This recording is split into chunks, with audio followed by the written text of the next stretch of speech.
We have PV for Mr. Morrice. Thank you, Mr. Chair. So PV4 seeks to add the words that the minister must make public any agreement entered into subsection 1. And specifically what this would do is it would require the federal government to make public all federal and provincial territorial agreements with respect to the Canada Disability Benefit.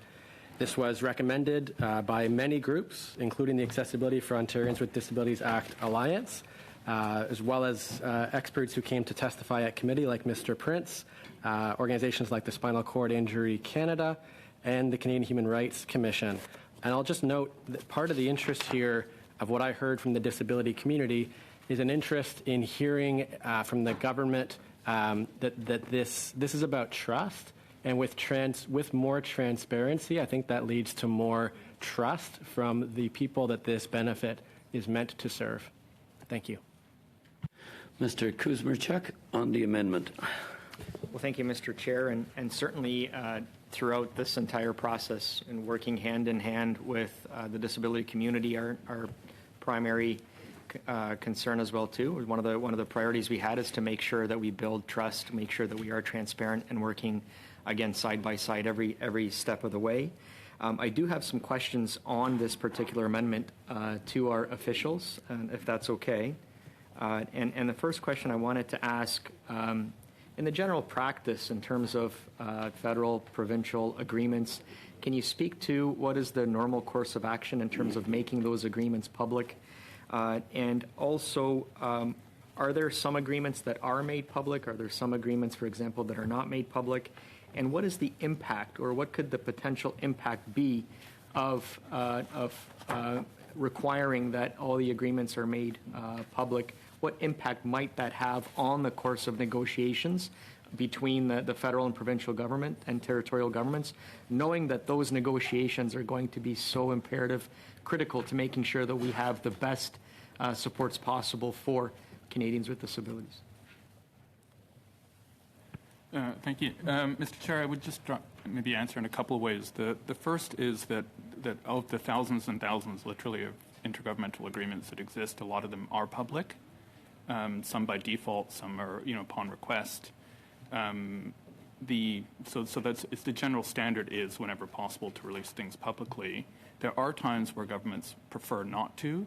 I'll cite an example around compliance of a program. From time to time, there are details in agreements about information sharing and what information is shared between levels of government that if it was made public, it could lead to potential fraud as people can understand the program better behind the scenes, and it could actually compromise the integrity of the program. So that's one thing. The other part is we generally, when we do a release agreement, seek provincial consent, giving us a partnership. We don't necessarily oblige them unless it's written into the agreement that it would be public. So in this sense, an obligation to release the agreement would actually oblige us to release something the province may not necessarily agree with. Thank you very much for that. So knowing that this will be a complicated process, a negotiation, this amendment, in your opinion, does it have the potential to actually hinder the best outcomes of those discussions with our provincial and territorial partners?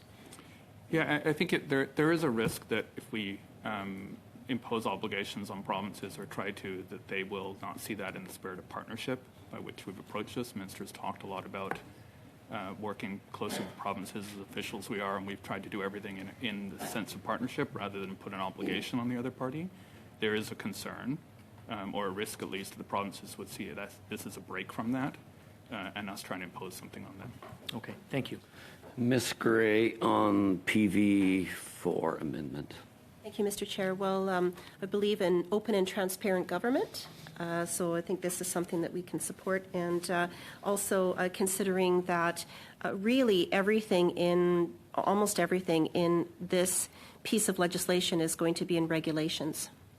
So in order for the public to be aware as to what actually has been agreed to, in particular, because everything will primarily be in regulations, it's important to be in there. So I'd be supporting this. Thank you. Seeing no Mr. Kuzma? Mr. Chair, if I could just ask for a suspension of the meeting for a minute. Sure. We'll suspend for several minutes. Committee will resume. And when we suspended, Ms. Gray had made an observation. Is there any further discussion on PV4? Mr. Chair, I have a concern with respect to requiring these agreements to be disclosed.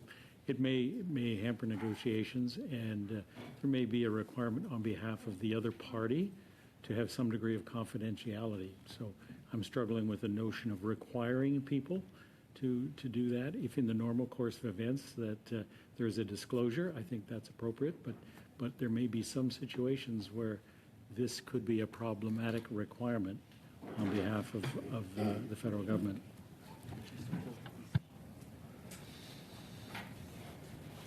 Any further discussion on PV4? Any further discussion on PV4? Okay. Madam Clerk, since I sensed there's not going to be unanimity, I would ask for a recorded vote. You're voting on Amendment PV4. Shall it carry? We'll go to record a vote. Yeah. The vote is on PV4. Mr. Long. No. Madame Martinez-Ferrara. No. Mr. Collins. No. Mr. Kuzmarchak. No. Mr. Van Bynen. No. Ms. Gray. Yes? Mr. Melillo. Yes. Ms. Kuzi. I don't miss this. Yes. Ms. Ferrari. Yes. Madame Chabot. Oui.